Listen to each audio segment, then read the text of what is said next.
Okay, I was completely... Boy, Kratos? no, it's your Uncle D, Dionisio. You know? Look, I was just about to tell them that I was completely wrong about Sakamoto Days being the laziest anime. Honestly, I was just worried that Netflix wasn't going to be able to properly produce the amazing plot of this manga. Really? Don't make me come down there and break my foot up in your ass. We all know what happened to Seven Deadly Sins. You make a fair point. Continue. After watching the first episode, this show is some fucking heat! When I said this story had potential to be a great anime, I wasn't lying. I was scarred by the fuck up that was the fight scene in Seven Deadly Sins, and I was completely thinking that the line work and the animation of this anime was going to be completely off, but actually the animation was on point. Not to mention that not too far into the episode, we get a few good glimpses of how TMS is approaching this nostalgic style of animation. The plot comes into play and starts to give a glimpse into what our main characters are dealing with, and really sets the show up for newcomers to the series. Taru Sakamoto left the old hitman organization that he was once working for, so they sent his old partner Shin to either off him or provide evidence that he's still doing some sort of hitman work. Easy enough until you find out that the organization has one rule: if you leave the organization without asking, yeah, donezo. Idolizing Taro Sakamoto, Shin was unsure if he actually wanted to kill Sakamoto. Once Shin stopped being a bitch and got over himself, he decided to off Sakamoto himself.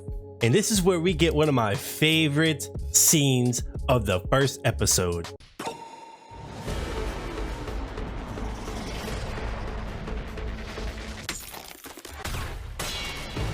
Shin comes in with a measly ass little 9mm up in that bitch right in front of Sakamoto. He finally gets the guts to pull the trigger.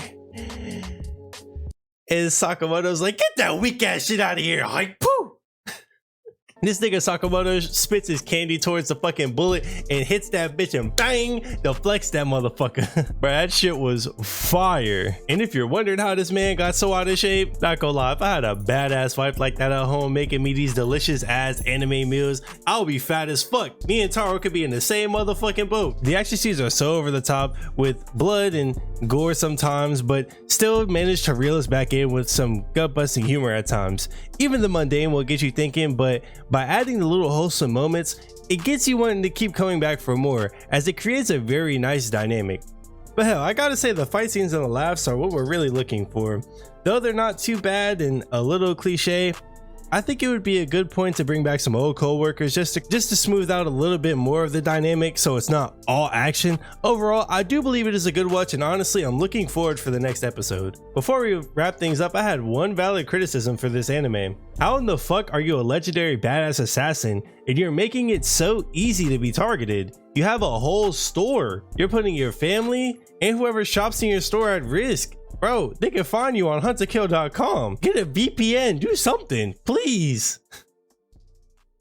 But in all seriousness, I did enjoy myself watching this first episode. I'm hoping that we can keep it going with the second episode, even into the third. Sometimes I do give it up to 3 episodes just to kind of see if they're going to be able to maintain the hype and the animation style and to keep the retention like you properly should with these kinds of animes. But listen, those are just my thoughts. I want to know what y'all think down in the comment section below. If you did enjoy this video, please leave a like, okay? Don't forget to subscribe on your way out. I am going to be doing more of this in the future, so get used to it, my boy. But until then, it's been your boy Apolxgy. I appreciate y'all for stopping by, and I am out.